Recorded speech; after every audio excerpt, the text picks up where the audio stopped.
கர்த்தருடைய பரிசுத்த நாமத்திற்கு மகிமை உண்டாவதாக. தேவன் அருளியப்ப மினிஸ்ட்ரி மூலமாக உங்களோடு தொடர்பு கொள்வதிலும் இந்த மகிழ்ச்சி அடைகிறோம்.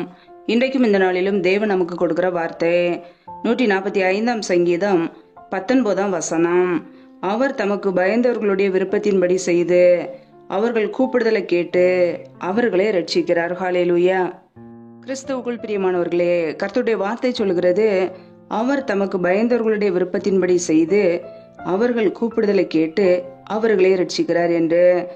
பிரியமானவர்களே, நாம் கர்த்தருக்கு பயந்து வாழும்போது நம்முடைய விருப்பத்தை அவர் நிறைவேற்றுவார். ஹல்லேலூயா.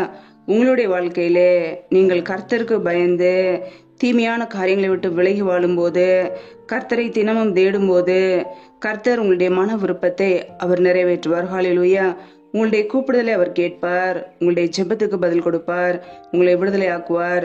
ஒருவேளை ஏதோ ஒரு வித சிறையிருப்பிலே நீங்கள் இருக்கலாம். நீங்கள் கர்த்தரை நோக்கி கூப்பிடும் போது அவர் உங்களை விடுதலை ஆக்குவார். ஹல்லேலூயா. அவருடைய வார்த்தையை நாம் நேசிக்கும் போது, அவர் மீது வாஞ்சியாய் இருக்கும் போது, அவருக்கு பயந்து நாம் அவரை தேடும் போது, நம்முடைய மன விருப்பத்தை, இருதயத்தில் உள்ள விருப்பங்களை கர்த்தர் நிறைவேற்றுவார். ஹல்லேலூயா. ஒவ்வொரு நாளும் கர்த்தருடைய பிள்ளைகள் கர்த்தருக்கு பயந்து வாழ்வோம், கர்த்தரை நோக்கி கூப்பிடுவோம், அவர் நம்மை ரட்சிப்பார், விடுதலையாக்குவார். ஹல்லேலூயா. கர்த்தர் தாமே இந்த வார்த்தையின்படி உங்களை ஆசீர்வதிப்பாராக. ஆமேன். நாமே அவருடைய சமூகத்திலே அர்ப்பணிப்போம். எங்களை அதிகமாய் நேசிக்கிற எங்கள் அன்பின் பரலோக தகப்பனே, மை துதிக்கிறோம், ஸ்தோத்திரிக்கிறோம். அப்பா, இந்த இரவு நேரத்துக்காக உடைய சமூகத்தில் வருகிறோம். இந்த நாள் முழுவதும் எங்களை பத்திரமாய் பாதுகாத்து கொண்டீரே, அதற்காக ஸ்தோத்திரம். ஒவ்வொரு நாளும் எங்களுடைய தேவைகளை சந்திக்கிறீரே, நன்றி. உண்ணவும் உடுக்கவும் தங்குவதற்கு இடம் கொடுத்து எங்களை பாதுகாக்கிறீரே, நன்றி அப்பா. இந்த இரவு நேரத்துல இன்பமான நித்திரை கொடுங்க. சத்துரு கொண்டு இருக்கிற எல்லா போராட்டங்களுக்கும் பிரச்சனைகளுக்கும் விலக்கி எங்களை பாதுகாத்து கொள்ளுங்க. இணைந்திருக்கிற ஒவ்வொரு குடும்பங்களையும் ஆசீர்வதிங்க. பிள்ளைகள் செய்கின்ற வேலைகள், தொழில்கள், வியாபாரங்கள் எல்லாவற்றையும் ஆசீர்வதிங்கப்பா. கையின் பிரயாசங்களை பெருக பண்ணுங்க. யாரெல்லாம் சோர்ந்து போயிருக்கிறார்களோ பிள்ளைகளை பலப்படுத்துங்க. எந்தெந்த குடும்பங்களிலெல்லாம் திக்கற்றவர்களாய் தனிமையோடு வாழ்கிறார்களோ என் தேவன் அவர்களுக்கு உதவி செய்யுங்க. திக்கற்ற பிள்ளைகளுக்கு நீரே சகாயர், மனமறைங்க ஆசீர்வதிங்க.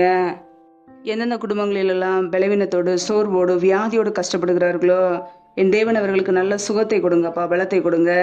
பலவீனத்திலும் பலன் பரிபூரணமாய் விளங்கட்டும், ஆசீர்வதிங்க. எந்தெந்த குடும்பங்களிலெல்லாம் என்னென்ன தேவைகளுக்காக ஜெபிக்கிறார்களோ எல்லாவற்றையும் நிறைவேற்றி கொடுங்க. யாரெல்லாம் திக்கற்றவர்களாய் தனிமையோடு வாழ்கிறார்களோ என் தேவன் அவர்களுக்கு உதவி செய்யுங்கப்பா. எந்தெந்த குடும்பங்களிலெல்லாம் சமாதானம் இல்லாமல், நிம்மதி இல்லாமல் கஷ்டப்படுகிறார்களோ என் தேவன் தெய்வீக சமாதானத்தினால் நிரப்புங்க. சிலுவையில் சிந்திய ரத்தத்தினாலே எங்களுக்கு சமாதானத்தை உண்டாக்கியவர். ஒவ்வொரு குடும்பங்களிலும் தெய்வீக சமாதானம் ஆளுகை செய்யட்டும். இப்படிய நன்மையினால் நிரப்புங்கப்பா. கர்த்தரின் ஆசீர்வாதமே ஐஸ்வர்யத்தை தரும் என்ற வசனத்தின்படி பிள்ளைகளை ஆசீர்வதித்து இப்படி ஐஸ்வர்யத்தினால் நிரப்புங்க. ஜீவனுள்ள நாட்களெல்லாம் நன்மையும் கிருபையும் பிள்ளைகளை தொடரட்டும். வானத்தின் பல கனிகளை திறந்து பிள்ளைகளை சம்பூரணமாய் திருப்தியை ஆசீர்வதிங்க. முற்றிலுமாக தாழ்த்தி ஜெபிக்கிறோம். ஏசு கிறிஸ்தின் மூலம் ஜெபிக்கிறோம், ஜீவனுள்ள நல்ல பிதாவே. ஆமேன். கர்த்தர் தாமே உங்களையும் உங்கள் குடும்பங்களையும் ஆசீர்வதிப்பாராக. ஆமேன். Thanks for watching. Please subscribe our channel. Click the like and share. Click the bell. God bless you.